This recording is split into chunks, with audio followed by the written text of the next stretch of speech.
What are you doing here, John? I'm sorry, Jack. Sorry for what? Good job, John. Bad job, John. Jack's like ready to kill him. Oh, look, it's Sawyer. You, Sir Hugo, are rotund, annoying, and you're ruining my damn view. Sawyer, the tribe has spoken. I mean, I would banish him to the caves with me. I'd be fine with that. Directly onto her apron. Oh, okay. I was like, just on the apron. But no. So that's how Sawyer ended up in prison, was because of Kate. Hey everyone, welcome back to the Tribe of Nerds for more Lost Season 3, Episode 15, Left Behind. And before we start, if you don't want to be left behind yourself, you should A, subscribe, B, also don't spoil things in the comments, because that is a big no-no. Subscribe, like, share. If you're going to comment a spoiler, our sweet, sweet baby Jake here, he just can't help himself. He's going to read it. So what you need to do is you need to put spoiler, and then ... like a whole bunch of dots so that it has to say see more. And Jake won't click see more. If it just says the spoiler, he's just going to read it. It's just the words are there. He's going to read it. But if it says see more, he won't read it. He's a curious boy, but he's an obedient boy. Correct. He won't click see more. Yeah. Just don't be dicks and type spoilers. Like, Yeah, let's not do that. I like how, like, let me be the wretched bitch that I am and, like, just call you out. Don't be dicks. When I call you wretched bitch, I'm a bad guy, but you can call yourself wretched bitch because you know it's I've never true. said you were a bad guy for calling me a wretched bitch. I own that. All right, well, should we get into this episode? Let's do it. Please, dear Lord, save us all. Listen, I'm coming right out of the woodwork with a really fun fact that I don't know if I shared already, but I'm going to share it again anyway. So if you've heard this before, just pretend it's the first time. All of Kate's flashbacks involve Patsy Cline, and it needs to be mentioned. If it has not been mentioned before by me, it needs to be mentioned because Queen Patsy Cline. Love it. Has to be You said. can always tell it's a Kate episode before you see her just from the soundtrack at the beginning of her flashback. It's like, we're doing Kate this week. Okay, it's Patsy. Patsy's back. We do have the numbers in here quite a bit. Not very much said. These are more just so that you've seen pretty much all over the episode. Kate's license plate had a 4 on it. This one was hilarious. I was like, definitely didn't see this one. This one I had to write down. But on the bathroom picture in the hotel room, there was an octagon shaped thing. I'm like, who picked that up? Listen, I'm trying to be better about these numbers, but who picked up the bathroom picture? Because you are that probably wasn't even intentional. That was probably just in the shooting location. Probably, but somebody found it. But that one I did not see, but somebody did. We also had. I appreciate the enthusiasm, but I can tell it's not real. Right. We did have somebody say, numbers. We did have somebody say Juliet said that her shoulder had been dislocated 4 times. This was her 4th time. But we also saw her enter the numbers into the code at the fence. We didn't see all of the numbers, but we did see the 15, 16, 23, 42. So we can assume that the 4 and the 8 were there before when she was typing. But yes. So with that, those were the numbers. Jake, you also got to have your first notice of the blooper during the episode because they only spilled the food on the apron. Yet when she went in the bathroom, it miraculously was on her shirt. Okay, because I thought that was the case, and then I noticed it got on her shirt. I'm like, oh, okay. Yeah, I love that you said it. We're like, yeah, we're gonna be talking about it because that defeated the purpose. Maybe when she bent down to clean up some of the chili that was on the floor, maybe it got onto her. Maybe they tried really hard, but I did love that Jake pulled that one out. Yeah, because I think Jake, you were kind of going to point out that just defeated the purpose. She could just take off her apron. She's not going to go in the bathroom, but nope, it was on the shirt. She made it to the bathroom. Also, somehow Kate and Juliet woke up a whole day earlier than the boys. I was trying to think about this, and I was like, okay, if they are outside, right, and it's almost nighttime when they wake up, right, and so Jack is inside, doesn't get taken outside, so he is in the room, maybe it's kind of morning when they get back there, maybe it's only an extra night, maybe it's not a full day. I was trying to make sense of this. I'm like, yeah, no, this was just a massive blooper. Yeah, I That's- think it's just a silly little plot hole. I do find it hilarious that Kate and Juliet have this whole ass adventure while Jack and Saeed are just sleeping. Yeah. Right, we never see Saeed. Maybe Saeed wasn't knocked out. Maybe he was just still, still tied to attached that to the swing swing set. set and just stuck there. He's like, Guys, hello. help. Yeah, and that was, like I still question that. Like, yes, Juliet got left behind, but like, as we find out in the episode, Juliet is like handcuffed herself to Kate. So like, how did Juliet and Kate get to where they were? Yeah, I think Like, how there's knocked out was Juliet? yeah, I think there's some deliberate stuff there, especially when like we'll get to it, but like Juliet wakes up and immediately catches Kate's like hand. So like I absolutely think there was some sort of setup there. listen, we're going to talk about that moment that she wakes up because I have thoughts on this. But before we do, we had two instances of our black and white that we've talked about, this good versus evil. So the main one is obviously the smoke monster. And then for some strange reason, it's taking pictures. So we have this bright light or something. It's like pictures, flash grenade. What is happening here? We don't know. But it is the black smoke monster and the very white bright light. So we don't know what that is going on. As I've said many times, every time we see the smoke monster, we learn something new about it. So this was the next evolution of what is this thing? I can't wait to discuss it. And the stuff with the fence. Oh, so the good. fence is so cool. So cool. Yeah, it's such a good effect. I love it. This one's going to be fun for Kevin. But Locke, his favorite character, when he comes in to see Kate, has a black eye, like an actual black eye shiner, but the black eye, not black eye, kind of resembling when Claire had her vision with Aaron when she was pregnant. He had like the eye thing, but it's more so just the sense of he has a black eye. Like Kate was also playing, what's the game? Parcheesi? Yeah, well, yes, but that one we've seen already like 500 times. Yeah. Anyway. It's got black and white pieces. We see Sure. John Locke all the fucking time, and we still brought him up. I was just doing it for you. I know how much you love him. With that, jumping right into this episode here, we see Kate just twiddling her thumbs because she is captured, and Jack has just said goodbye to her. Little does she know, Locke took care of that problem real quick, fast, in a hurry. And now Look at Michael. Look at Michael still like, yeah, good. Ugh. Good job, Locke. It is 20 years later. I'm still angry. You need to get over it. It's embarrassing. But we do see somebody approaching, and so Kate takes this moment to be like, I'm grabbing my pool stick. This is my moment. I'm going to definitely knock them out with this pool stick. But guess what? It's clearly Juliet, too. Like, you know it's Juliet. I mean, but like in all fairness, Kate just got there. Maybe she just didn't recognize We it. know it's Juliet. She doesn't know it's Juliet. We know it's Juliet. But Juliet opens that door and promptly is like, not today, Satan, and kicked Kate's ass promptly and said, I was bringing you a sandwich. Enjoy it off the floor, bitch. See you later. Listen, I love Kate, but this was a really good moment for Juliet. Yeah. She ducks under like the swing of the pool stick and then flips her over like Black Widow flippy kick, just like. It's like he added. Like Kate has the wind knocked out of her.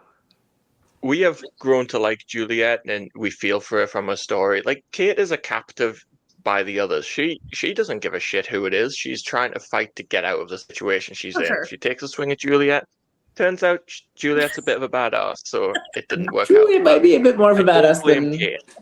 Yeah. I do love that it's also the added at the end, like after she's just completely royally kicked her ass, and she's like, "Enjoy your sandwich." Like walks out. She does not give a shit. But also we know that Juliet's famous. Like the toothpicks were probably in it and everything. Like Kate, like enjoy the sandwich.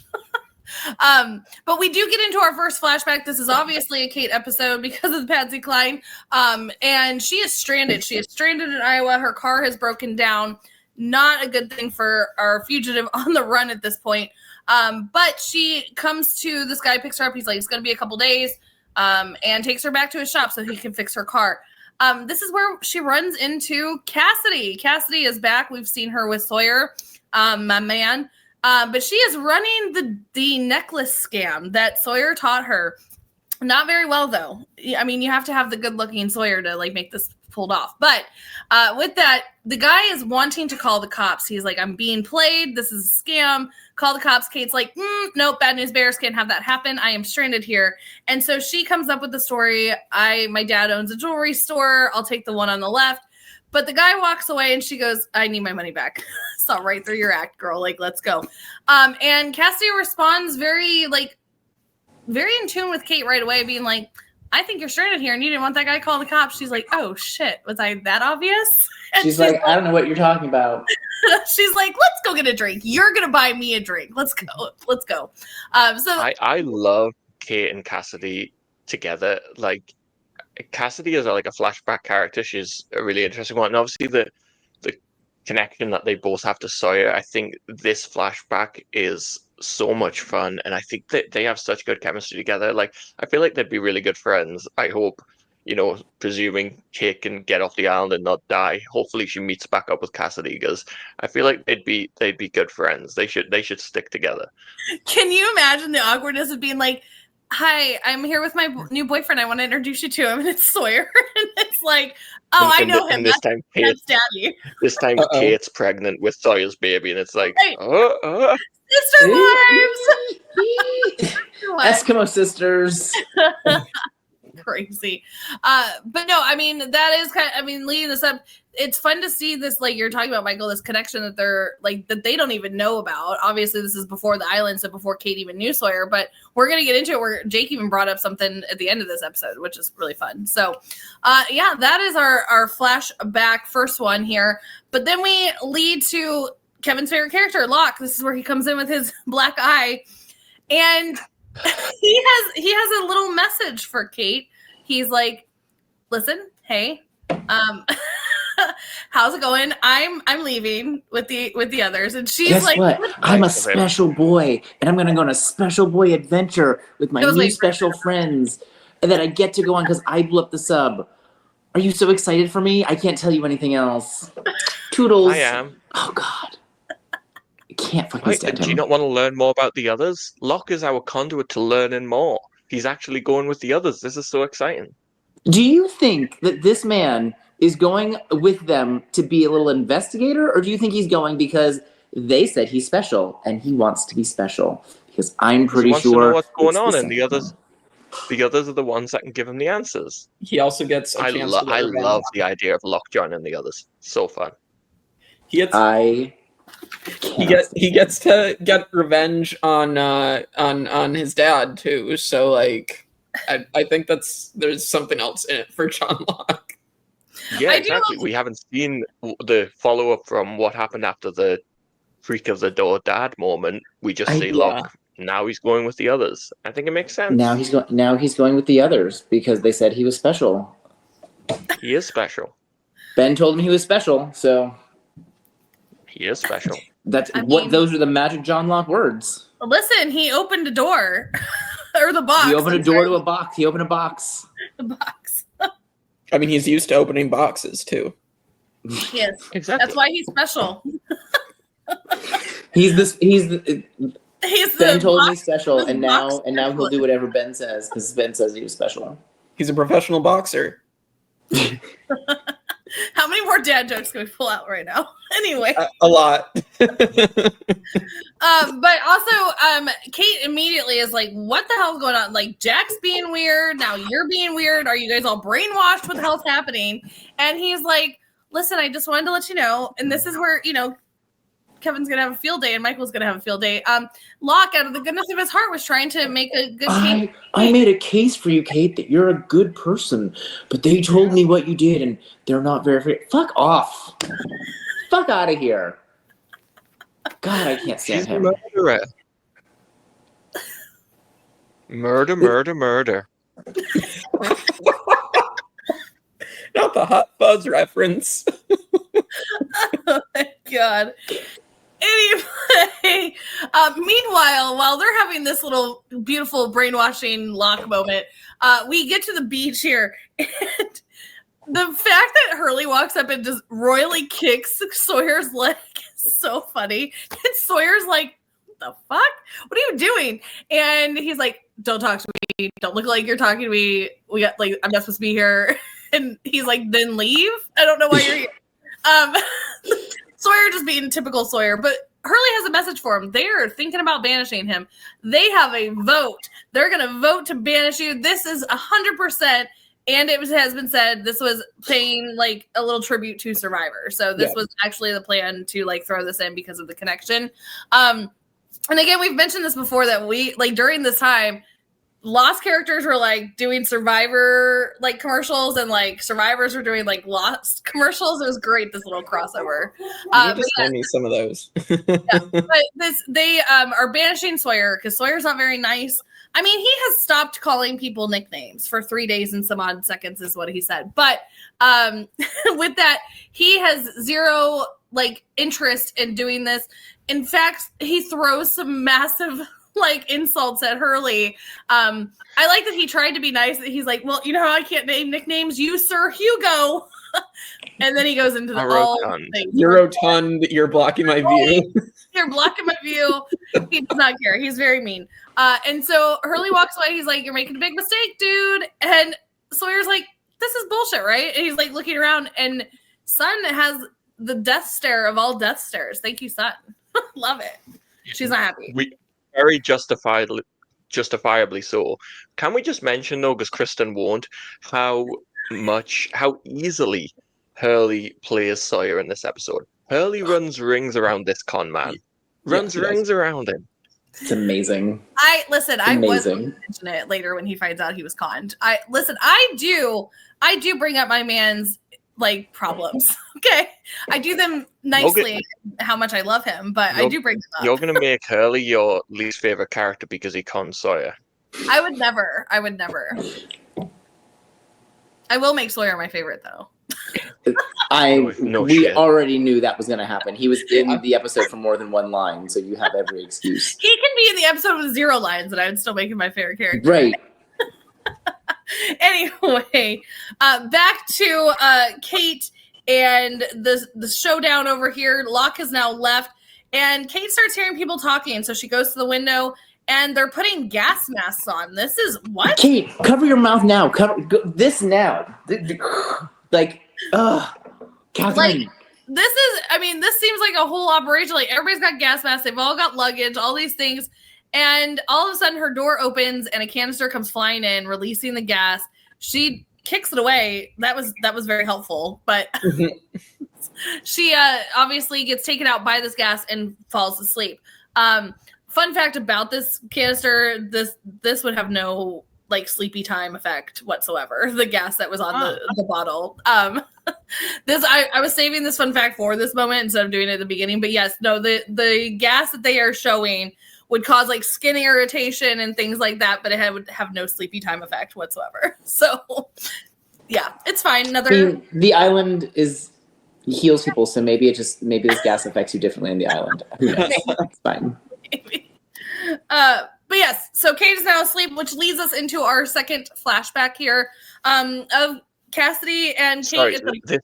This is just such a minor thing, but I do love it about the show. I love how they link, like, they use cliffhangers within the episode, just little things of when they transition into flashbacks. Like, we've seen it a bunch of times, but the big thing of Kate being gassed, it's like, then you go into a flashback. So even outside of the ad breaks, there's little cliffhangers where you're like, what's happening to Kate on the island? You've got to go through a flashback before you find out the reveal of Kate being handcuffed to Juliet. Is this like a deadly gas? What's happening? It's like cliffhangers within cliffhangers all throughout every episode of Lost. I think it's so clever. Lost likes to screw with us. But we get back to Cassidy and Kate, and they are getting to know one another here. And she asks her name. She pauses. Listen, here's the fun part, because she does pause and she's like, "Oh, it's Lucy." That is not an abnormal, like, you know what I mean? You're just talking to this person, but she picks up on it right away. She's like, you are on the run. You cannot pause. That might be a normal reaction for anybody else, but you cannot do that. Like, she's on to her like that. She knows basically everything about this girl because of our man Sawyer, who has basically taught her all the ways of all these fugitives here. But they are getting to know one another. I also find this ironic that they are drinking at a bar when we're going to learn something later at the end of this episode. Cassidy, ouch. Oh, not good. yeah. Not Such a good point. Yeah. Listen, fetal alcohol syndrome only affects 30% of babies whose parents drink heavily during pregnancy. So, like, listen. I mean, when doing shots at a bar, that's... One shot, the baby's probably going to be fine. There were several glasses on that table there, Kevin. I think doctors recommend one shot. Like, it's fine. Also, can I say, I do think if you ask me my name and I just went, Michael, like, I think that's more weird. I think it's having a little hesitation or a little gap is fine. So You're yeah. also not a fugitive. Speaking of fugitive, it's interesting how Kate can go into a public bar and not get noticed as a fugitive.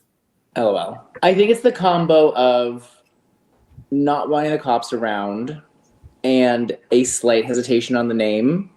Like, I think those two things are what, like, that's what it is, right? Like, the slight hesitation on the name, or the helping the woman con, helping her out. Like, either one of those things on their own is like, yeah, whatever.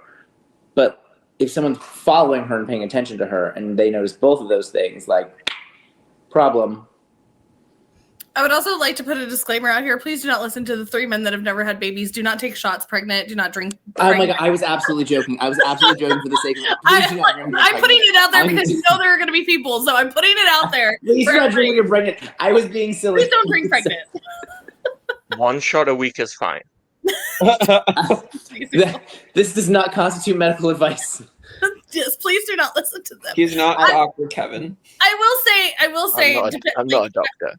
I will say, depending on early, like, a lot of women, like, you don't know, unless you're completely tracking, like, your menstrual cycle and things like that. A lot of women don't know that they're pregnant until like 6 to 8 weeks because they're like, oh, I skipped a period. So that, like, if you're having a drink in that time, like, your baby's not going to die or anything. Okay. But, like, she knows she's pregnant. So she knows she's already like, don't do this. Do not drink pregnant, people. Okay. Please do not. Anyway, moving on. But they are getting to know one another. She wants to know why Kate's like, what are you doing here? Like, what's going on? She's like, I want to see my mom. And I love that she was like, I took care of an issue because this guy was a bad guy. And Cassidy, that's music to her ears because she just also dealt with a bad guy, aka Sawyer. They have zero idea that they're talking about the same person that she knows now. Obviously, Kate would have known her there. But speaking of black and white, there you go. With that, she said, I'm going to help you. I'm going to help you because I know the black guy, the bad guy. The whole like black and white of it all throwing me. I love the idea that they're in some small town in Iowa, so there's only one black guy. Like, I know him. I know him. Yeah. And I know him. Oh my God. The bad guy. I'm going to help you because I've been there, done that. Oh my Lord. This is going to be a long one. With that, we do go back to Kate, who has been gassed, and she's waking up in the jungle now. How'd we get out here? Why are we waking up in the jungle, Kate? What's going on? And as she's sitting up, she goes to get up and she can't because she is handcuffed to not only the person that just kicked her ass, Juliet. Hello, Juliet. You look so peaceful in your slumber. I do love that. She really did look peaceful. This is why I was. I'm gonna bring this up here in a second, but before we get to her waking up, we also go back to our beach where Sawyer is sitting there fishing. He's having a time. He sees his good old friends, Sun and Jin. Jin, none the wiser, is just living his best fisherman life. Sun still death glaring. Sun ready to kill him. Yeah, she's over it. But now Sawyer's starting to be like, oh, well, maybe I am screwed. But also I love that he throws the line, I'm not going to get the Korean vote. Yeah, that was good. God. Sawyer, stop. But yes, with that, he starts to realize that Hurley might be right. But he does catch a very beautiful fish and does amazing. And he just can't do anything else other than that. He catches the fish and then doesn't know what to do with it. Has zero idea what to do. And so struggling with the fishing pole, which I was that a blooper because it honestly looked really silly with him struggling with the fishing pole because at one point he lets it go and it's just like still like upright and like I don't know. Well, probably like in the sand, I would assume. Yeah, it just looked really silly. I mean, from somebody that has.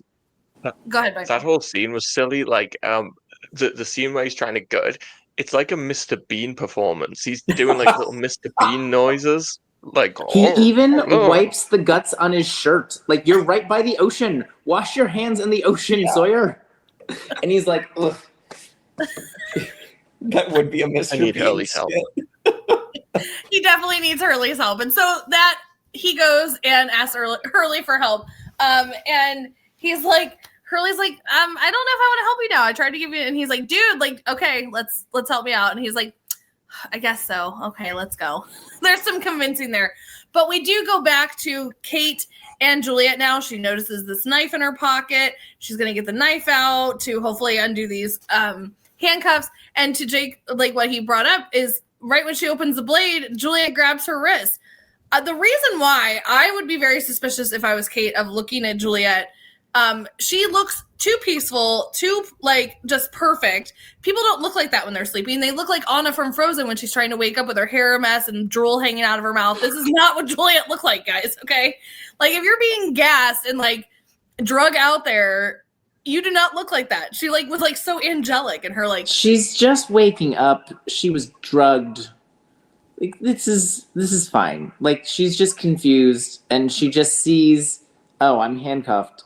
There's something pointy. Maybe I could use it to get the handcuffs off.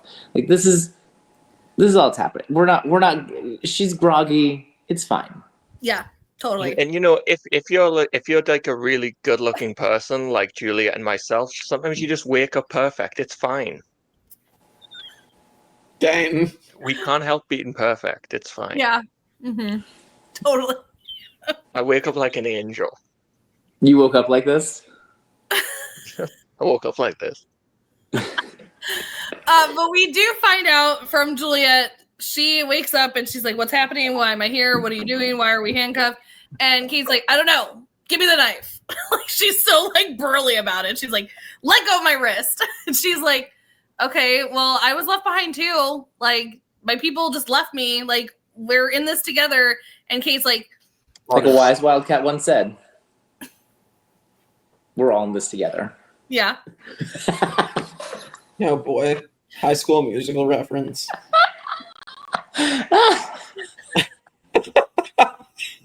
I was really hoping if I ignored him with the Wildcat reference, he would stop, but then he doubled down on it. So I don't think Kevin stops. I think it eggs him on more. There's no stopping me. There's no stopping me. You gave him screen time. I mean, I guess we could all just be glad that he didn't start singing it, so it's fine.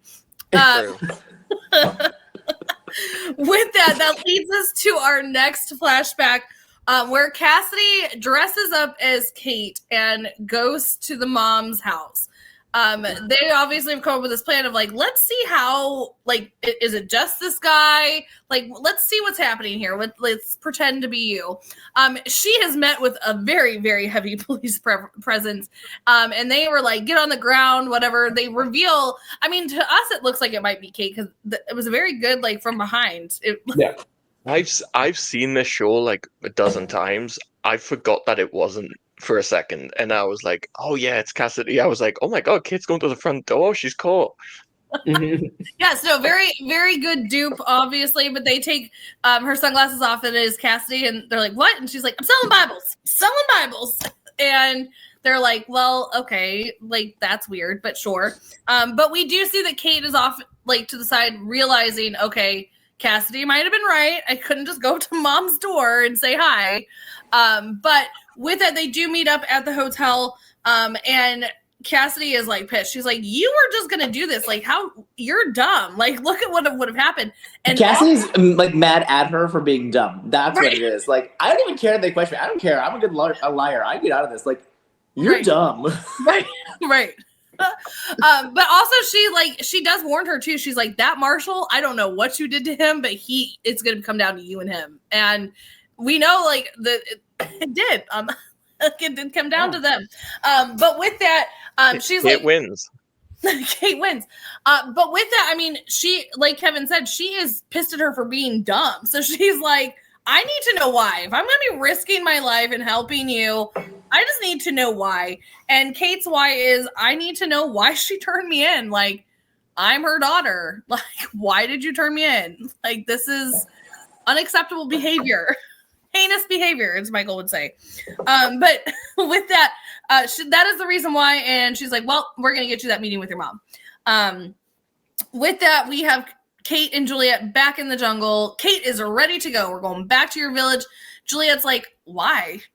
She's like, I don't know. Jack's there. And Juliet starts putting in these like seeds of doubt. Like, why do you keep going back for him? Like, you should not do this anymore. Because one, you ruined my like ticket off the island on a sub. So thank you for that. But, like, Juliet's like anger at Kate is very justifiable. And you're like, oh yeah. Juliet would have been able to go home if Kate hadn't decided she was going to go get Jack. Right. Yeah. And or if John they Locke just with them. decided not to bring Locke on the mission. Or just decided not to bring Locke. Right. Yeah. But with that, Juliet is very hesitant. She starts calling Kate out. She's like, he told you to stay behind. Like, don't go back there for him. They get into a little cat fight, and Kate gets the one over on Juliet this time and dislocates her shoulder. As she does that, Smokey, our favorite smoke monster, is back.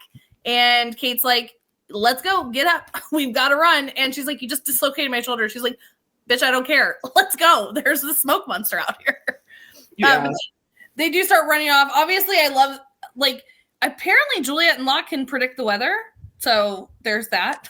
I love that, like she's been on the island for so long. It's nighttime. She's like, it's going to rain.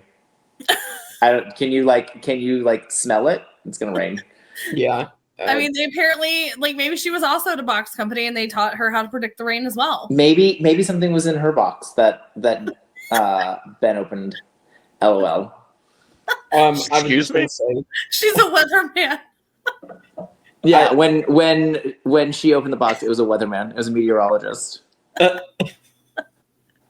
her everything she knew. Rick Devins. Oh, it's a news anchor. But anyway, I was just going to say, speaking of Survivor references, again, Stephanie LaGrossa, like the dislocated shoulder, that's what it reminded me of. So I was like, oh yeah, Kate just did the Stephanie LaGrossa to Juliet. Break her shoulder. Yeah, break her shoulder. Oh, good old Survivor, back in the good old days. With that, though, they do run and hide in the trees. Kate's been here before. She knows what to do. She's running and hiding in these big trees. And they're sitting there for a moment. And Juliet's like, what is this? And she covers her mouth. She obviously questioning it. So, like, Juliet, you've never seen the smoke monster? What's happening here? But they do sit there, and the smoke monster comes up to them. And this is where we get a bright light. What's happening here? What is this? Are we taking pictures? Is this a flash, like, grenade thing? Like, Jake, what are your first reactions to seeing the second stage of smoke monster here? I didn't know what to make of it. I was very confused, and I said, "What the hell just happened?" or "What the heck just happened?" Like it. No, you can swear here. It's okay. This is a safe space. We've never sweared here ever. We never say them swear words. Damn swear words. I'm not totally innocent. I have done it before on here, but yeah, I just wasn't sure what to make of it. Because it's something we've never seen the smoke monster do so far. I don't think. Michael, has it done something like this before?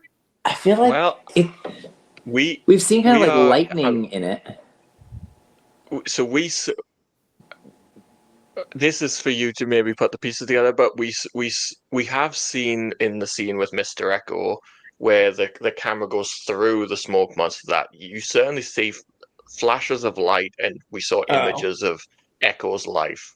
So we have seen something similar. This was the first time we've seen anything like this from the outside of, like, they are seeing, like, it is like it's taking photos of them.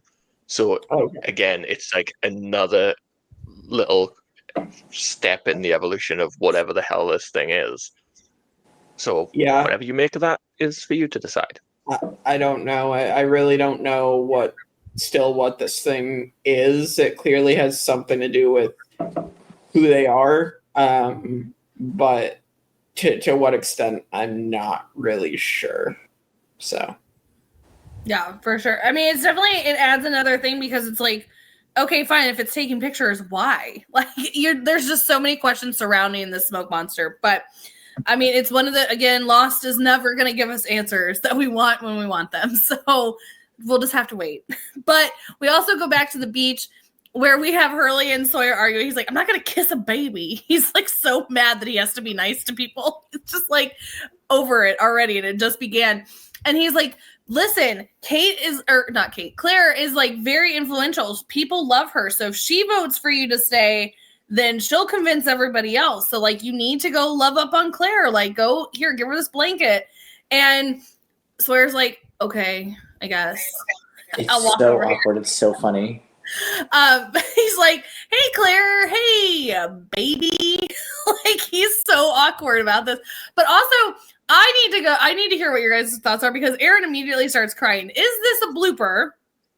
Or is Aaron just now over Sawyer? Because I personally think babies don't feel that way. And this is a blooper that they forgot that Sawyer sang him to sleep. They needed it for this scene, and it was funny, and it doesn't really matter. But we have, in the canon, we know that Turnip Head likes Sawyer. When Sawyer speaks, Turnip Head stops crying.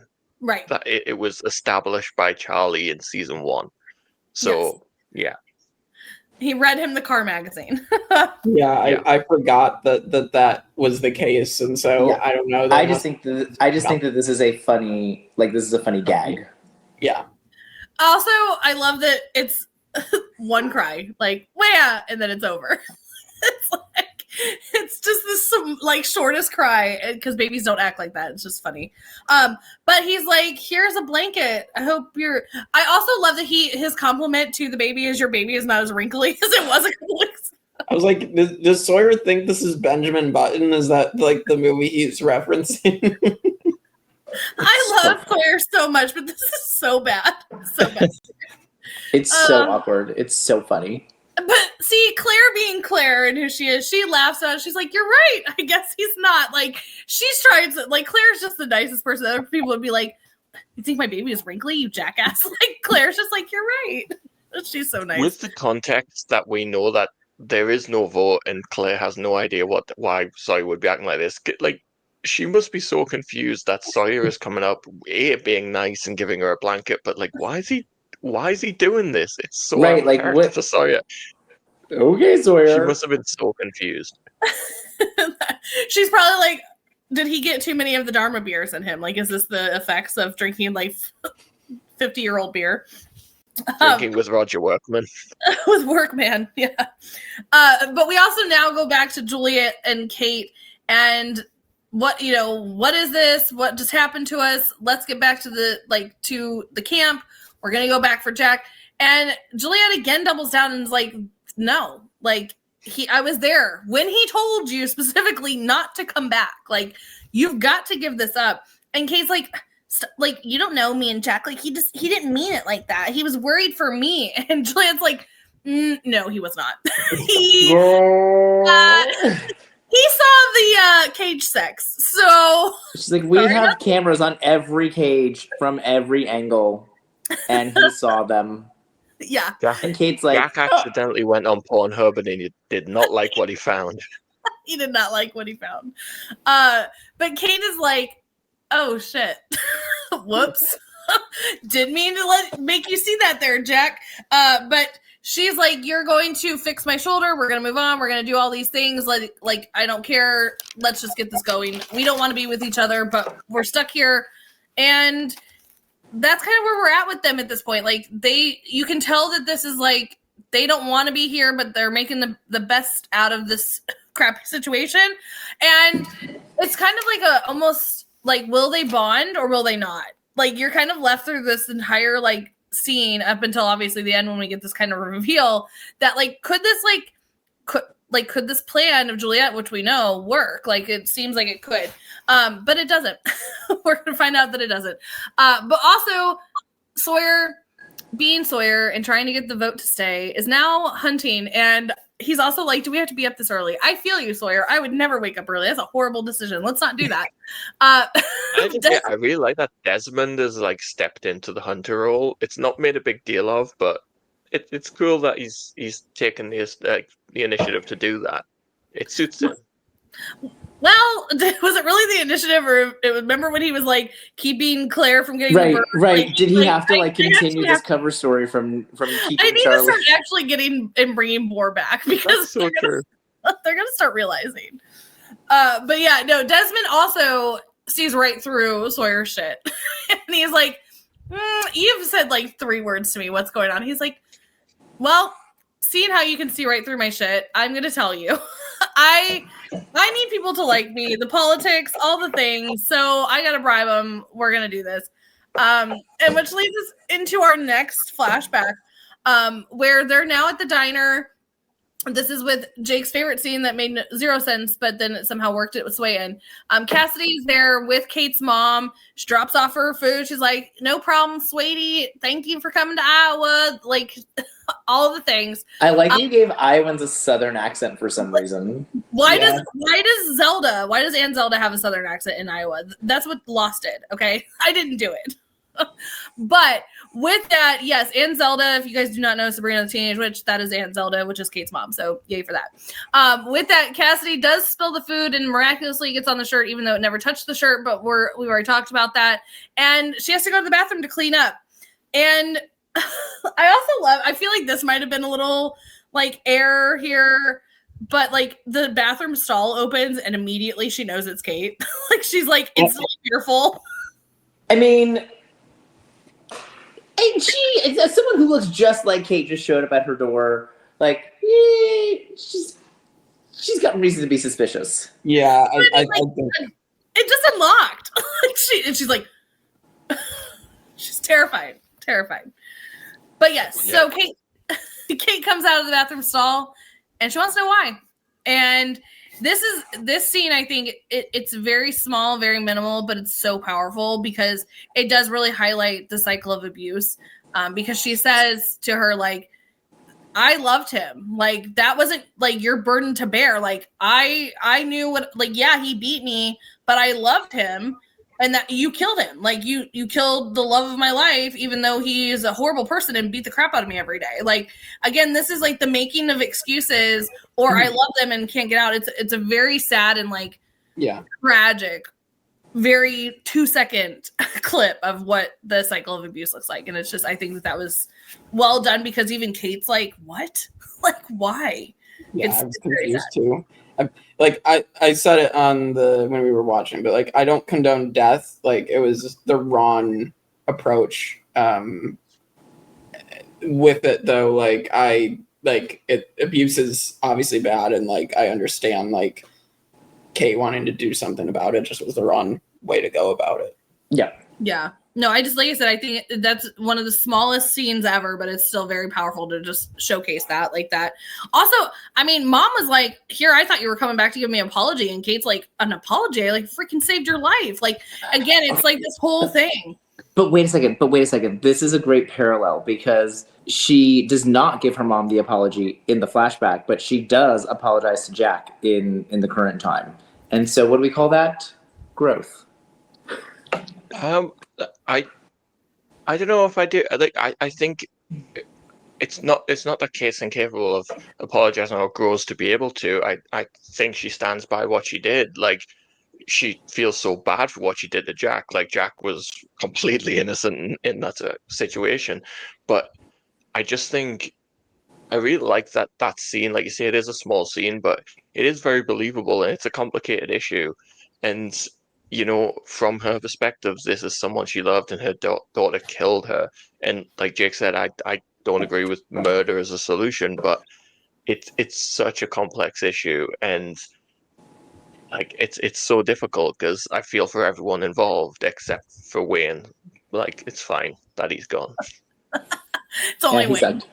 But yeah, that she like, just that Kate doesn't at all see it from her mom's point of view. Right? She's like, no, like this man was going to hurt you again and again and again, and I saved you. And like that she doesn't at all see it. And then now, in the current timeline, in the present, she does understand that, like, yes, I had good motives to come get you, but, like, I understand that you had your own motives and your own reasons. So I think that's a great growth on Kate's part.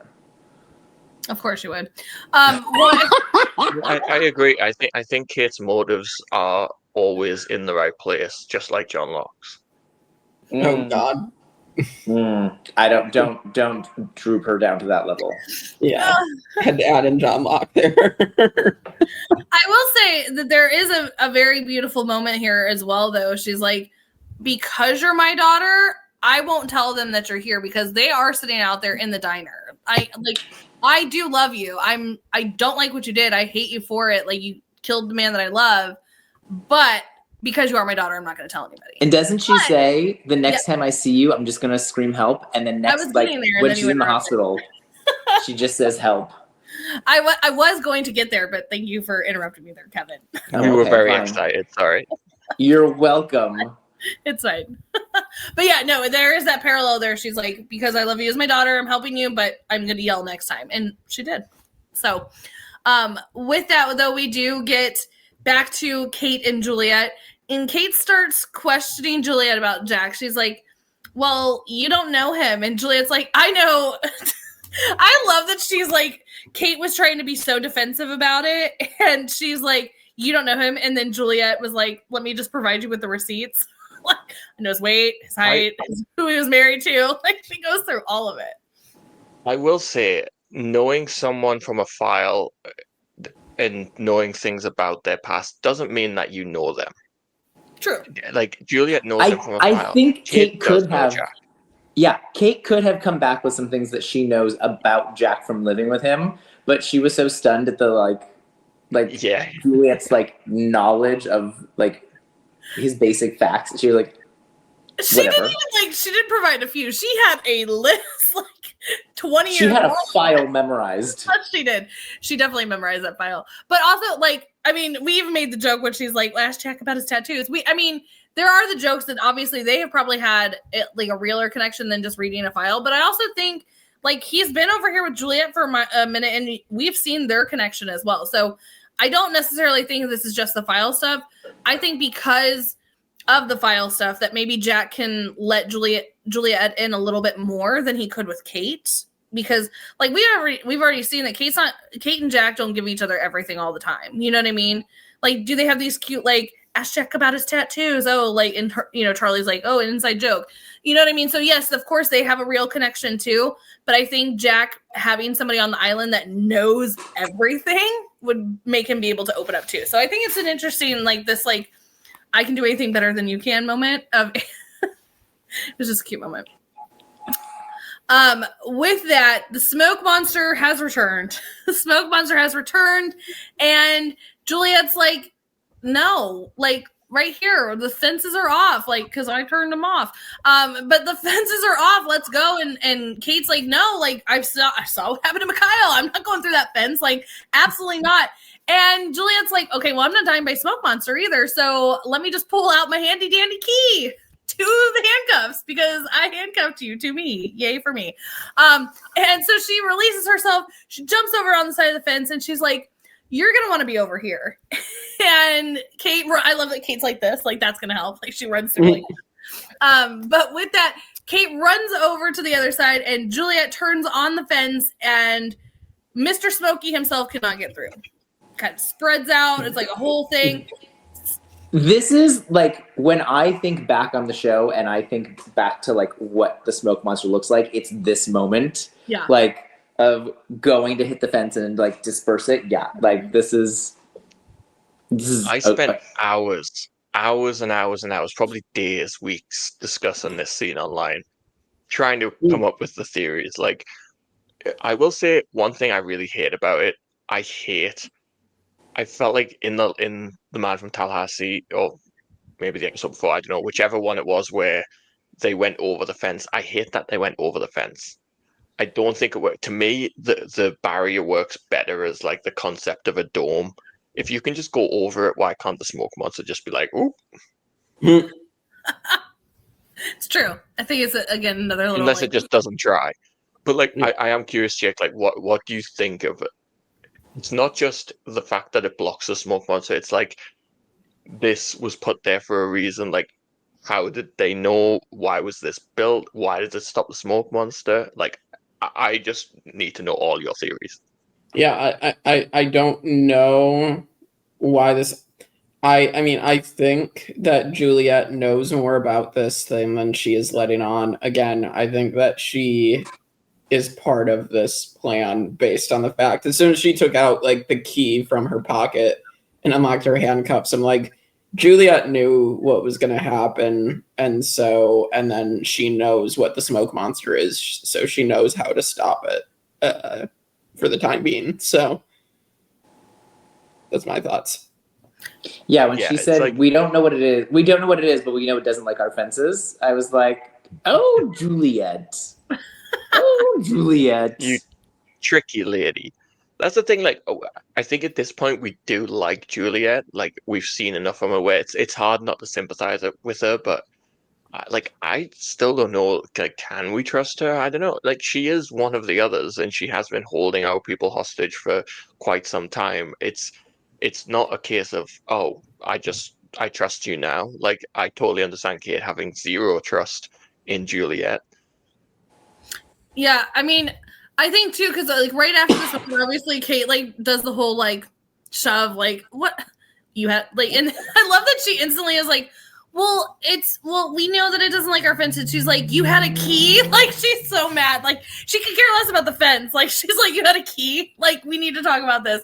But also we get this moment where, yeah, like you're talking about, Michael, where we want to we are sympathizing with Juliet, we are, you know, having these moments with her, but now she comes clean about this whole story of like, I brought you out here into the jungle and handcuffed myself to you in hopes that we could like work together. And it's like, Juliet, that was unnecessary. That's not helping anybody. But like, she does tell her like, I also got left. Like that part wasn't a lie, or was it? We don't know, because you can't trust Juliet. But she's like, I was left too. And I just thought that maybe if you thought we were in this together, then maybe I could build this trust with you. But it's like, that also defeats the trust, though. Like, you couldn't just be like, I was left behind. Why not just handcuff yourself to Jack? We know he trusts you. But I mean, I think obviously she knows the connection that Kate and Jack have, so that was like, I need to get in with Kate. But yeah, again, like, why not just be like, I would like the story in and of itself is enough to be like, I got left behind. Like I spent 3 years with these people and they just left me. Like, that's enough. Like, you doing this whole plan that backfired made it worse. This is bad. Kevin has unused bit. I mean, I think it's a flawed plan, but I mean, we also don't know, like, because Juliet is a little bit of an unreliable source of information. We don't know, like, was she really gassed? Was she not gassed at all? Was she, you know, like, we don't really know how she got left behind. We don't really know, like, we don't know how long Kate was out for. Like, there's a whole lot that we don't really know. So I do see, like we were saying, that, like, listen, she's already got Jack. What, like, the next thing she needs is another person besides Jack. And, like, how can I get Kate on my side? Well, maybe if she thinks that, like, I'm stuck with her and I'm one of her, then, like, maybe that'll work. And they go just a little bit, she drags Kate just a little bit outside of the perimeter fence there and handcuffs them together and checks the weather report before she goes. And the island weather station with Mikhail, Rain will the create lots weatherman. of mud so we can fall in it and do a little mud wrestling scene. But yeah, like, it does, like, if you only have a couple of minutes to put together a plan of, like, how do I get accepted by this group because I've just been kicked out of that group. Like, this isn't a terrible plan to come up with in, 2 or 3 minutes. If she's being honest, I really feel for her. Like, the idea that she didn't want to be here in the first place, she's wanted to go home, her submarine blew up, and now she's been abandoned, and the idea she's been branded by these people. Yeah. Yeah, like the idea of handcuffing yourself to these people because they're literally at this point all you've got left. If she's honest, that's heartbreaking. Like, and I feel so bad for her. But all the sympathy we have for Juliet comes from her story before the island. And let's not forget she's been on the island for 3 years. Just because she was a good person who was taken into this place doesn't mean she necessarily still is. She could have been indoctrinated, and she could now be a Maybe ruthless she was other. in that Carl brainwashing device. Who knows? Exactly. Who knows? But yeah, I generally like Juliet at this point in the story, and like I said, I think that assuming that she has a very limited amount of time to come up with this plan to befriend Kate, like this isn't the worst. Because imagine she just like instead like gently like, hey sweetie, hey, they left us all behind, right? Like that's not gonna work. Like, I mean, hey, let's go get Jack. She's gonna be like, F you. But if they have this like bonding time together, handcuffed together, running from the smoke monster in the rain. Like, hey, remember that time that I flipped you on your back and threw a sandwich in your face? Like, let's forget about that and be friends. She didn't technically throw the sandwich in her face. Right in her face. It just fell because Kate was being stupid. Anyway, but I mean, I do, again, like, I think we all really want to root for Juliet. Like, we want her to be the person that we think she is, but it does bring up, like, because now we know that she just lied about this. This plan was flawed. So, like, okay, can we trust you? It's really hard with Juliet, but we really want to. You know who we can trust? My man Sawyer, because he provided a boar party. Boar party. Little A1 and Pepper. I mentioned it. I mentioned it when I think in the first episode where he came back from being captured by the others. How much Sawyer enjoys being one of the group and like being a friend and being a good guy. He enjoys the connections. We've seen it with Hurley. We've seen it with Jen. The moment where he's with the boar and he's like handing it out, you can see he's genuinely happy. Like, it's so frustrating with Sawyer where, like, you know that good guy is in there and he just gets in his way so much.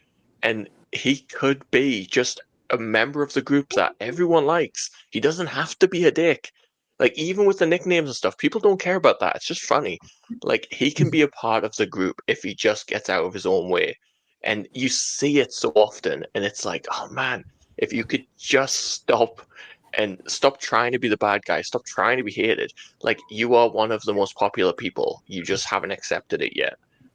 I think from what we've seen from Sawyer is obviously very young. He lost like his parents and things like that. He's used to he is trying to protect himself. Like he does not want to become like a family with these people because if they're taken away or they die or thing. Like we've seen it with like Paulo and Nikki. Like he was very sad about that. Like we know that he can't handle heartbreak well, and this is where he just retreats back into this like I'm Sawyer and like you're rotund and I hate you. Like that it's definitely like this is his protection of his heart, like that he does not want to get hurt again. And it is sad and it is frustrating, but like, I agree with you. I mean, him like having the whole moment with Charlie, a little A1 and Paprika, he's so proud of himself that like he's very excited. And like also like this moment of like this is kind of where it's sad for Sawyer, I think, in this moment too, is like, and this is like where his mind goes, which like I'm not gonna hate on Hurley because he totally deserved to get caught. But like this is the moment where he's like, I hope you remember this at the vote. And Charlie's like, what vote? What are you talking about? Yeah. And then it's like he goes up to Hurley and he's like, you conned me. Like this is a lame ass con, but it was a con. But also it's that moment of like, here I was I got duped. Like it's like he kind of has this moment of like, you see on his face when he realizes that Hurley got him, that he's like, and this is why I'm never nice. Because you guys do horrible shit like this. But Hurley does explain to him why. He's like, you're going to be our temporary leader. He's like, I'm good. I don't want it. And he's like, Jack didn't want it either. And this is why. Because, listen, people look up to you. Like, when the Paulo and Nikki thing happened, we all turned to you. And then you, like, tried to steal diamonds. But it's in there. You're a good guy. You're a leader. Like, you got to step it up, dude. And he's like, okay, I guess. I guess we'll try. And when he says, I guess we'll try, we get a lovely music montage. Lost loves them. They love these music montages. I do love that through this musical montage, we do see that he's like, okay, all right, everybody's happy because of me. I mean, Hurley also, even in this moment, like, this was Hurley's doing, but, like, he's letting Sawyer, he's like, this is all because of you. Like, it's all because of you, Sawyer. But we also see that Sun's still doing the death glare. Like, she has death glare down. She is over it. She is pissed. But we also, in this moment, right after the montage, get the Jack and Kate apology, where it's kind of like we set this up of like before we get to that, can we just talk about that Hurley moment? Because again, I've talked about so much. It was only a couple of episodes ago, or maybe even expose. I mentioned how limited our crew is, and that wasn't even me, having watched the show a bunch of times, setting this up. I completely forgot that this happened. But the fact that Hurley is so observant in seeing the deficit of leaders that we have, and seeing that in Sawyer, and doing this, like, again, I've said it so many times that Hurley is often looked at as just the comedic relief, and he's just a nice guy. He's so astute, and he sees what the group needs, and he sees that in Sawyer. And the fact that he does that in such a maybe duplicitous way, but in exactly the way that Sawyer needs it to be done to actually understand what Hurley is trying to achieve, it's so powerful. Like, I had tears in my eyes when Hurley's saying that. Just the fact that Hurley, I don't know, had such an understanding of these people and exactly what they needed, and it was Sawyer. Like, I think it's so perfect. I love it so much. Yeah. I like it. I like it a lot. And again, a lot of character growth for Sawyer. So, my man, he's so cute. He's come so far. He has. Yeah. He really has. I mean, even then, like, but again, it's one of those moments that, like, I don't think he obviously comes to the realization is, like, as much as he just got his heart broken yet again because he realized it was all a lie, then he still realizes, like, oh, I guess I am like this. Okay, I never thought of myself this way because I'm just a con man. I'm just like, nobody likes me, but I guess they do? ? Like, it's like one of those moments where he's like coming into this realization, and it's great. But also for some growth for you guys, that Kevin mentioned, I don't see it, but whatever. Kate does come and wakes up Jack. Also, do we love the moment that Juliet's like, I'm gonna go get Saeed. He's over in a backyard somewhere. Like, it's so bad. I love the idea that he hasn't actually been knocked out. He's still just handcuffed to the swing set. Hello. But no, she's like, I'll go get Saeed. You can go get Jack. Like, she's like, you go have your moment with Jack. I'll have my moment with him later. But with that, Kate does go to wake up Jack. He wakes up so abruptly, he throws her into a wall, which was hilarious. But Kate has her moment of, like, she realizes all the hurt that, like, Juliet has just mentioned. You broke his heart. She's now realizing that, like, I have repeatedly screwed you over on this island since I've met you, and I'm sorry. And she, like, I mean, we're going back to, like, think about when she lied about who she was and he found her fugitive picture for the first time. Like, she's repeatedly, like, let Jack down. And it's her coming to this realization that she's a absolute shit person and apologizes for it. No. Like, one, Evangeline Lilly is so good. Like, the heartbreak on her face, like, her performance in this scene is so good. But I think it just shows what great characters they both are. The fact that you can see how truly sorry Kate is. And her intentions were always the best. She was worried for Jack. She cares about Jack, and she thought that he needed her help. But also, what a good guy that Jack is. That he has every reason to be so pissed and be like, I was like 20 minutes from leaving this island, and now he should be furious right now. And he doesn't make Kate feel bad about that. He just moves on. And that's, like, the strength of both of their characters. I think I love that scene. Agree. I think they're both great. I love Jack and Kate. I love that as I was doing that, both Michael and Kevin are like, yes, everything about, and then I'm like, she's a shit person, and both of you were like, no. Wait. Kristen, be nice to Kate. We should have known. But with that, we do hear that Jack immediately, he's like, well, what about Juliet? Like, dagger to poor Kate's like broken heart at this point. But she's like, yep, she got left behind too. And we're going to get to this moment where we're going to see this kind of maybe distension between our little group here. But before we do, we get our last and final flashback, which, holy crap, there are so many things that could have gone wrong with this moment. But it is Cassidy dropping Kate off. And this is the moment where we were talking about at the beginning where Jake kind of had the realization. But we're having this conversation. She's like, so you can tell me the name of this guy so I can go kick his ass? Like, can you imagine if she would have been like, it's Sawyer, and then she ends up on the plane with Sawyer? Like, can you imagine that? Like, oh my God, that would have been crazy. But she's like, well, just call the cops and like all this. And she's like, will you ever forgive your mom for calling the cops? And she's like, no, like, you know, whatever. Like, they're having this moment. But like, Jake, you brought it up. Like, do you want to tell everybody what you were saying when this happened? Yeah, so Kate is the reason because she convinces Cassidy to call the cops and put Sawyer in prison. Whoopsie. Whoopsie. Her little cage sex turned into, we got problems here. But yeah, no, I mean, a lot of things could be very, very different if Cassidy and Kate, like, because she's still calling her Lucy. You know what I mean? Yeah. Like, Kate, she obviously ends up telling her name, but like, could you imagine if like they had that and then Kate like realizes Sawyer is the Sawyer? Like, that would have been crazy.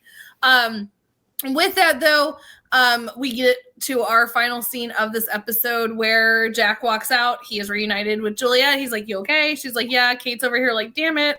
Like, I thought I had my man. And they go to take off, and Saeed's like, she's not coming with us. And he's like, yes, she is. I love it so much that Saeed is just like, hell no. Yeah. Saeed, more than anyone else, has been so anti-other, obviously, with everything that happened with the greatest character in the show, Shannon.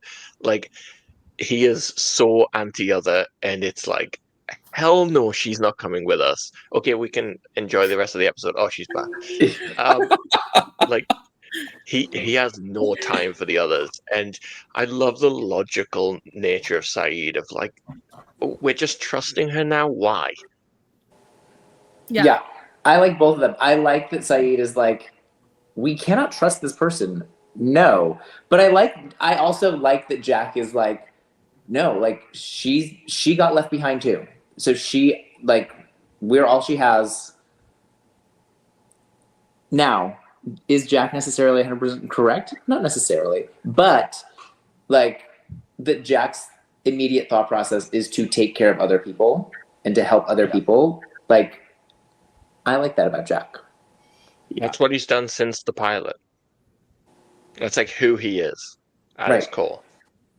Whereas people like John Locke have just been looking out for themselves and thinking themselves are special. He is special. I was just gonna say, and Saeed often has the right reads on everything, so I feel like whenever Saeed says something is the way it is, that is actually correct. So I would believe Saeed. That was kind of the other thing that made me think, okay, Juliet is in on whatever plan this is. So, oh yeah, I mean, there's very many reasons not to trust Juliet. Like in just this episode, right? Like, she's the one who handcuffed herself to Kate, right? Like, and she held on to the key the whole time, right? Like, there's plenty of reason not to trust Juliet. Saeed is not in the wrong for saying no, but like that Jack is like, Jack wants to take care of everyone who needs to be taken care of. I mean, Saeed didn't have such great reads when John Locke stole C4, but I mean, you know, hate to point it out, guys. Saeed makes mistakes.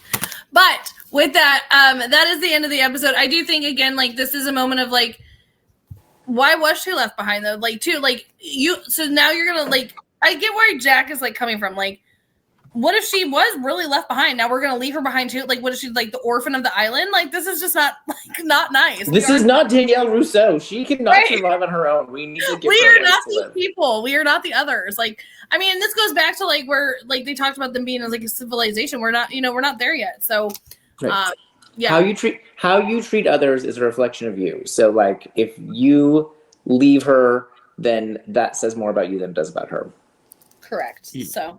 And even if she is like on the other side right now. If you show that kindness and show the kind of people that you are, who's to say that you can't win her over and be like, actually, how strongly do I feel about these people? Because these people have shown me kindness. Ben hasn't. Right. But also, I mean, we have to come into consideration too that like Jack and her were literally about to leave this island together. Like she wants to go like home. 20 minutes ago.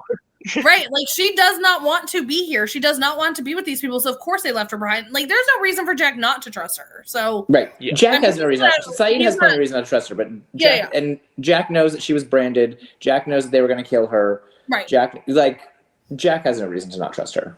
Right. 100%. Saeed and them, yes, they have good reasons to question, but Jack is also like, well, I mean, I'm taking my new friend with me, my new bestie. Jack knows that she wanted to kill Ben. His new girlfriend, because Kate broke his heart. Anyway, right. favorite, least favorite, let's do it. All right, favorite, I'm going to go Hurley. Just Hurley being like the guy that's going to believe in like the best of Sawyer, how to get him to be exactly what this group needs, to be the new leader in place of, Locke and Jack not being there. Mainly Jack. But Jack. But and then least favorite. Ooh. This one's kind of tough, but I mean I'll probably agree with Kevin and put John Locke. I didn't have to say He's barely in the episode. But he's annoying in that one scene. Just like the fact that he's just like, you need to stop giving Kevin any kind of anything just because he's Kevin. I didn't even have to say anything. Like, Kate, you've been bad. I've told them all about what you did. And just I don't know. Like I just feel like I don't know. John Locke sucks. Am I about to like defend John Locke here with Michael here? Like because this is literally Jack found out about Kate and you guys like didn't have two shits to say, but Locke finding out for the very first time that she's a fugitive and a murderer and now it's a problem? Because John Locke's like doing it when it's most convenient for him to move on to. Did you brainwash Jake? Did you put him in the Carl room? Yes. He's been in room 23. Jake's been in room 23. I swear. Kevin, you're another. Jake, Hashtag Team Kevin. Let Kevin influence you because his hot takes on Locke are out there sometimes. This is not a reason for like, and I am all aboard the Locke hate train, but there are times that it's unnecessary to hate Locke. I cannot believe I'm agreeing with Michael right now. This is crazy. I've always been right. I've never done this, but I suddenly had a realization watching this episode. I'm going to shout out Kate because I love her with all my heart. I'm going to shout out Hurley because I agree. I think I just love his subtle kind of leadership and understanding of who these people are. My favorite character of the episode is the smoke monster. Ooh. Every single time every time the smoke monster turns up, it's so exciting that as soon as you hear those noises, like you lean forward. It's one of the biggest mysteries that we've had running for 3 seasons, and every time we see it, we learn something new. I think whenever the smoke monster turns up, it's so exciting. And I've not made it a favorite character because I mean it's not really a character, it's a pillar of smoke, but I want to give it to it because it's such an integral part of Lost. And like if you ask people who have seen Lost, like name some things about the show, like Smoke Monster is gonna be a key factor of this show. And this is just another example of why it's such an ingenious creation from the people that made the show. I would like to interrupt and say I will only accept that answer if you call him by his name, which is Smokey, that I kept calling him by all episode. Smokey Robinson. His friends call him Brian. Love it. Okay. Acceptable. Least favorite character. Ooh, Maren. The baby. Just Did he annoying say baby Aaron? crying. He said Aaron, the baby. Hashtag Michael hates babies. I do hate babies. They suck. Babies are the worst. And I don't care that First, he's I thought you said Karen, and I was like, "Who's Karen?" It's even worse than I didn't like. I would have accepted Karen over the baby. What's wrong with you? Let's I go don't care wild that he's least favorite characters. Oh I my! don't care that he's a bit less wrinkly than he used to be. Like, I don't want a crying baby. And I think it's a testament to, honestly, like, everyone in this episode was really good. There's no one that stands out as this person sucks. So, Oh my Aaron, God. turnip head, you suck. All right. That's a take. My favorite, I'm going to go with the obvious choice and say Kate. It's her episode. And like I said before, she has the growth. I mean, shout out to Jack because I do appreciate Jack and his taking care of everyone. Shout out to Juliet because I think Juliet is just a very interesting character and I want more of her in the show. But yeah, Kate, I mean, and shout out to Cassie. Cassie is a very good flashback character. Yeah. You agree, yeah. But I love Kate. Least favorite, you can't even, hey, who is there to dislike in this episode? So who do I dislike? John fucking Locke. I can't stand him. He's there for all of one scene. He doesn't answer any questions. He gives no information. He plays like all the pronoun games of like, well, I'm gonna go with them to a place and do things and like gives us nothing and it's just annoying. And in the back of my head, I assume he's getting played again because Ben told him he's special and gave him his dad in a box. So he's like, ooh, I must be special because Mr. Ben said that I was special. Oh, special I was boy. Choo-choo. You are John Locke exhausted. joining the others is the most exciting question coming out of this episode. John Locke joining And the if you others is don't, great for me because maybe he'll be around less. You Hell are no. absolutely exhausting. This is just oh my Thank you. I can't stand him. We know, I but know. like We know we there's unnecessary. There's unnecessary, and then there's dignified. Like absolutely not. We know Alright, we have some John Locke defenders now. We've started seeing them in the comments. Let us know why, rightfully so, John Locke is the best character on Lost. Okay, Everyone don't take says it it. back. Don't, that's going- Let's not get carried Let's- away. Listen, if listen. you like John Locke, that's fine. You're allowed to like John Locke. I, very strongly, do not. And he is very clearly not the best character in the show. 100% is. Michael's When Ben is right there? Ben is my favorite character, but Locke, for sure. It's 1 and 1A. Michael's gonna call John Locke to come to the comments section again. Listen, Yeah. I'm talking to you, Facebook. Kristen, John tell Locke. us, Kristen, who? Defend me. Tell us why you love Sawyer. Tell us how you love Sawyer, and tell I us do love why you Sawyer. hate I Kate. love Sawyer so much that he is my little hashtag, and he is absolutely adorable. And he looked really, really hot this episode, but he is not my favorite character. So hang tight. I need someone at Kristen's house to grab a thermometer because I don't think she's feeling okay. Hang tight. He's a massive shout out. But with that being said, I'm surprised nobody else did because because there are amazing characters this episode.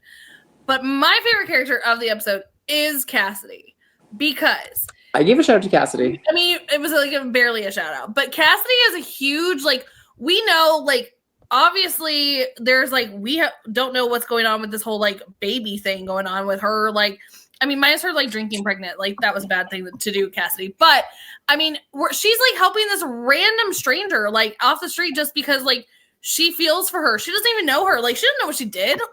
And then she's like, "Oh, you're a murderer? Okay, sure. I'm still gonna help you." She is just a very kind person, and this could be a very serious. She's willing to get questioned by the cops to help this person. I just think that shows Cassidy has one of probably the biggest hearts, and for somebody that got played as bad as she did from my man Sawyer, she should be hating the world. I hate everyone. I don't want to deal with anybody. She lost her life savings. She lost the love of her life. So I think Cassidy is a very like just amazing person, and I think she deserves a shout out because she is just phenomenal. Least favorite character. I'm gonna go with the fish because I got my man Smelly. Fish babies. The baby. So you can say the fish and the baby are your least favorite characters, but I point out that my least favorite character in the show is here, and you guys are surprised. Listen, Yours is unnecessary. Mine was. How can the criticism be John Locke's barely in this episode, and you guys picked a baby and a fish?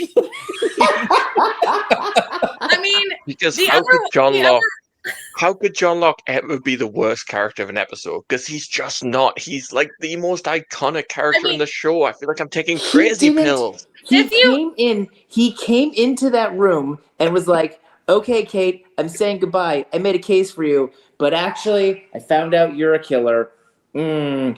And she's like, where are you going? What are you talking about? And he's just like, toodaloo. That's fucking annoying, okay? I want a Man in Black style. I want a Man in Black style wipe Jake's memory, start this podcast again from the pilot without you, and see what his opinion is on John Locke. He is the That's best. true. I agree. He is the I goddamn best. I do agree. I think your influence over Jake is like it's because you're completely out of your mind when you hate John Locke for zero reason. But what I have provided many reasons. That this episode is not a reason. But listen, also like I picked the fish because I don't think you guys would have appreciated my act like who I was going to pick, so I had to go with the. You were gonna pick Kate. No, I was not. Shannon's obvious. Duh. No, okay.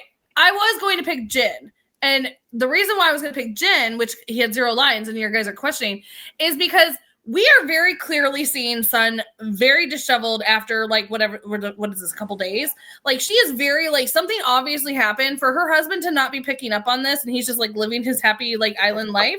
I like Jin, you've done so well to grow as this amazing husband. Like tune into your wife right now, like find out what's going on. So I just like for him to just be like skipping along the beach line makes me a little like upset for him. Anyway. Fish or Jin, take one or the other. Episode ranking. Let's go. Yeah, let's hit the episode rankings. All right. Let me pull that up. And it's not I'm not sure about this one. I don't think it's breaking it. Yeah, I don't think it's breaking it. I feel like Trisha Tanaka is just more fun than this one. So I wouldn't even like if we're because I know that we do eventually want to go back and like really get a top 20 in here. I don't even think of the episodes I can think of that I'd put in a top 20. I don't think this would break that either. So no, I feel like there's probably a few more episodes I can think of that are better than this. But again, we'd have to sit down and look at it. Yeah, I do think, like I said, when I think of Smokey, like this is the image that I have in my head. Of like going against the fence. But aside from that, I don't know that it is like the best of the best. Yeah. Yeah, like looking at Smokey, if we were going to bump something up to the top 20, like the 23rd Psalm, like when you were looking at Smokey, like that image of Echo and Smokey, like that to me, I think if we do a supplementary podcast to fill out the top 20, 23rd Psalm deserves to be in there. I don't think this would make a hypothetical top 20, but I do think this is a really good episode and one of the better Kate episodes. It's definitely one of her best episodes. Let's look episodes. at season 3. Yeah, it is one of her best episodes. So yeah, I agree. All right. Season 3, that is the season 3 right in front of y'all. Looking at I would put this above I Do because that's the other Kate episode. Right. I would put it above I Do. Yeah, I would as well. I do think it's better. Every Man for Himself is Sawyer. I'd put it above that. I love this episode. Sawyer in prison. I mean, yeah, they go hand in hand at this point. I think they're like related because of Cassidy. Right. I will say, like, and not just because I don't want to put a Kate over a Sawyer episode, like that's not what I'm putting in here. I just feel like we had him conning like an entire like prison system and this guy at the same time. Like, I don't know. I just feel like there was more, and then plus we also got the reveal of the baby of Clementine. Like, I don't know. I'm happy to put it wherever. I think it's just above I do personally. I think that Every Man for Himself is just a bit better, but I feel like because of what happens in that episode with the baby, and then you watch this one, and then you get like that extra context. I would put it above I do, but below Every Man for Himself. I think because I think that I overall like this episode more, but I think there's some things about this episode that don't work as well without Every Man for Himself. Mm-hmm. So I would probably still put, even though I think I like the episode better, I would probably put Every Man for Himself above it. Yeah, I'm fine. Like, I think Every Man for Himself works on its own. I think some of this doesn't work as much without the context of that episode. That's what I'm saying. Like, it could be like its own, like, you know, Lifetime movie. Just to be a Chaos Gremlin, what happens if I say I'm putting it at number 1? Oh my god. Pulling a Joe. Maybe you'll be... I think that makes it the new number 4. Yeah, let's do that. I'm putting it at number 1. Wait, we're putting it at 4? What? No, I'm not. It's crazy. Again, Delulu Laboo. You're joining that club with Joe. All right. So yeah, that is season 3, episode 15. So if you like that, go subscribe, like, share, comment, as we've already said. And yeah, I'll let you guys get to your spoiler section. Yeah, the reason why we have a spoiler section, people, is so we're not spoiling Jake, so don't do it. Yeah, exactly. Like that, we do mark that. We have talked about it from early on, so just be aware. And like, we have chapter markers in there, so you'll know when it is. So, but yeah, with that, we will see you all next time for more Lost on the Tribe of Nerds. Choo choo. Choo choo. Love you, John Locke. I don't.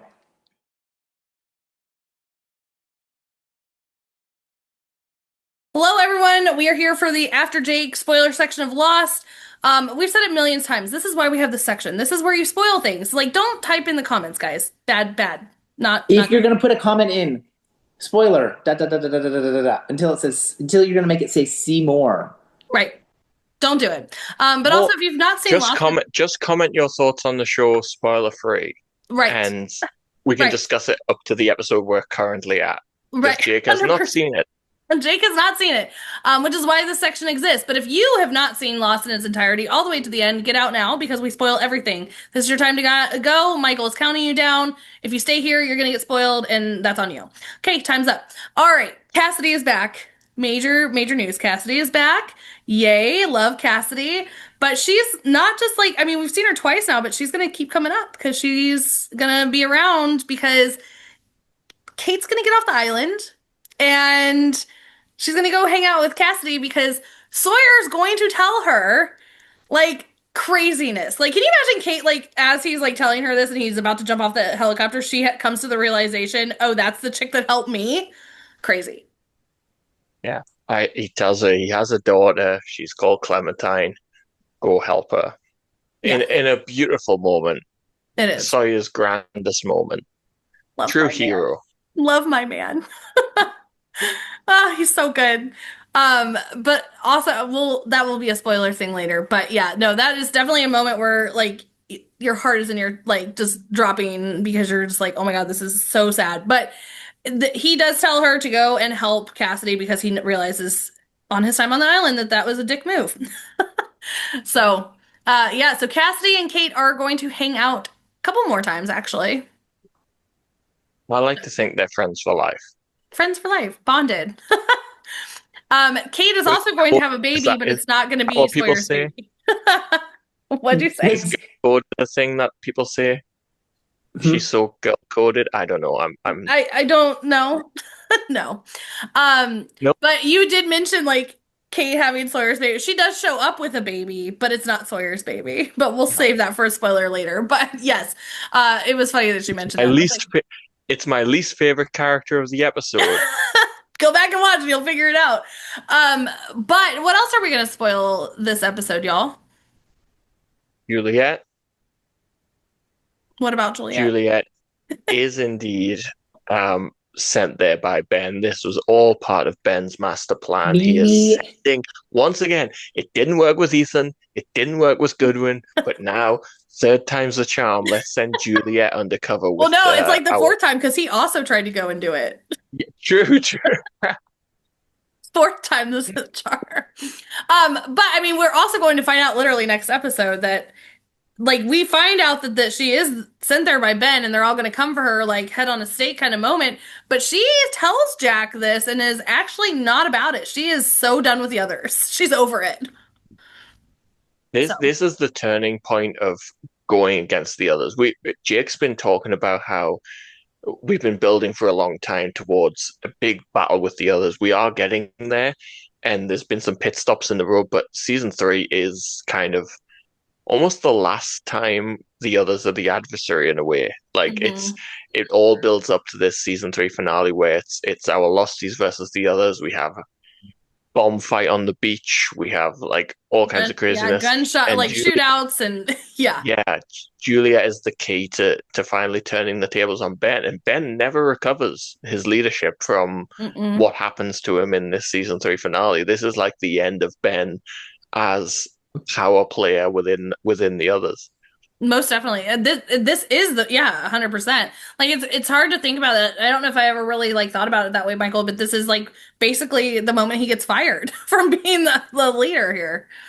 And he never comes back from it. Never. Yeah, you're right. I never thought about it that way. But you know who does become the leader? Kevin's favorite character, which is Locke. John Locke, leader of the others. This is the start of the journey. Listen. The episode, I don't remember the name of the episode, but the episode where they're skipping through time and John is on his own skipping. It's a great episode. I have said many times that I like the actor. The actor does a great job. However, so I would annoying. Listen, if it was ever at all possible to get Terry O'Quinn to come on the podcast, I would love for it to be a massive John Locke episode and you basically tell Terry O'Quinn to his face how shitty John Locke is. I would love it. I would live for it. Absolutely. Listen, I have a life rule. If I'm going to say something about you, I'm going to say it to you. So I have no problem with that. But he's going to become the leader of the others. Just because, and because why? He's special. But here's the here's the thing. Anyone can be special with lots of people see things, lots of people experience things. Rose is also healed, right? Rose could also she got cured from her cancer that Ben got. Clearly the island likes her better, right? Lots of people could do this. It's that John Locke is so willing to believe anybody who says that he's special and just be yeah. And that's what annoys me. That's part of him being the leader is he's getting played. And he's just always getting played and he's never learning from it. And that's why it annoys me. And is he also special? Yes, they're all special. That's why they're on the fucking island. They're all special. He's the only one. He's the only one that actually acknowledges it and sees that they're there for a reason. He's the only one. And the Man in Black says it in his own words, quoting the dear departed John Locke. He's the only one that realizes how truly tragic the life he left behind actually was. Okay, but it's still lots of them have a lot of the same things in them that could lead them to be in John Locke's position, but only John Locke falls for the con of it all. And that's why it bothers me. He's not falling for it. He's following the path that he's meant to be on. Everyone else is focusing on leaving. Locke's not focusing on leaving. He understands they're there for a reason. He sees the mission. Rose isn't trying to leave. Rose doesn't want to leave because she knows. But just because she just wants to live with Bernard and enjoy the rest of her life. on the beach. I also will say though that we're gonna get to a moment here in a couple episodes that is gonna be very hard to defend John Locke here, Michael. So I'm just take it for the moment that I gave you today. So we're gonna have a Locke hate train rolling in. What about with Naomi and the whole yeah, it's gonna be a thing. What, when he tries to protect them all from the threat of people that are coming to kill them? Are you joking? He didn't know that. He didn't know that. He did. He didn't.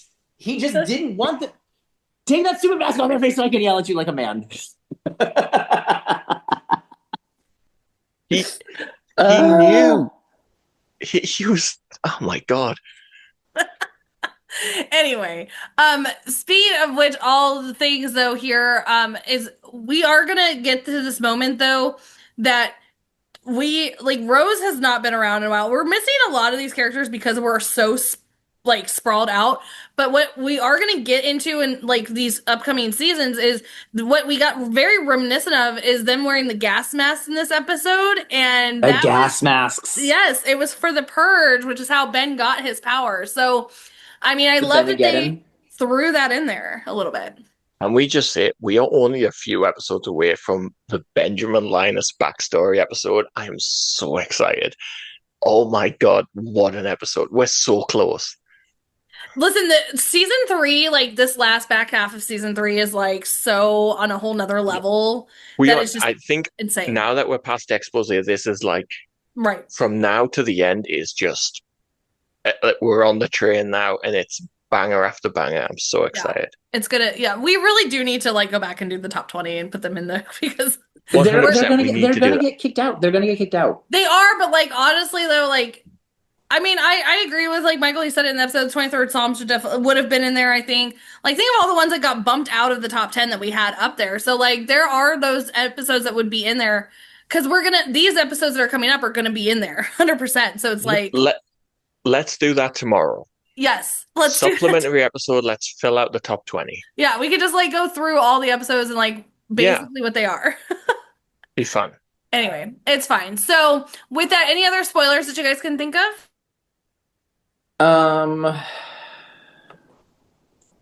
Juliet's actually working with the other. Kevin and I mentioned it.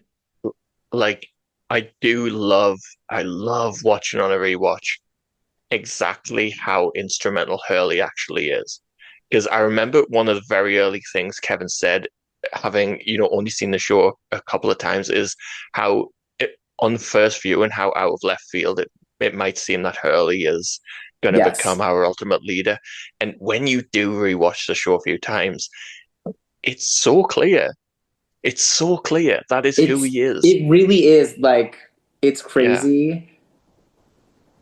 I try not to bring it up too much because, I don't want to say anything from Jake, but even I said it in our spoiler chat during, he's even saying that, it's Sawyer did that, but Sawyer didn't do that. He did that. Yeah. He got Sawyer to do it. So, yes.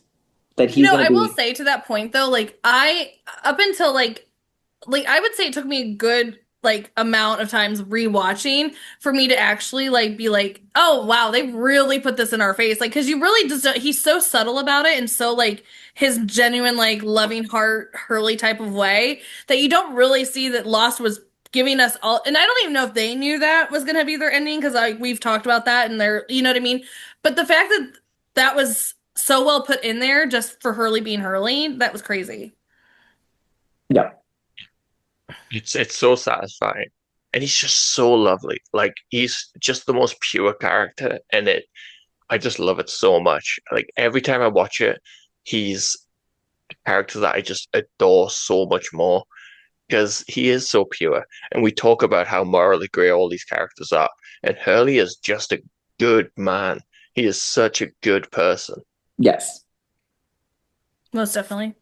Well, that is this for the spoiler section. We'll be back next episode to spoil some more. So we'll see you guys then. Again, like, comment, subscribe. Do not post spoilers. Don't be the dick that does it. And we'll see you guys next time. Bye.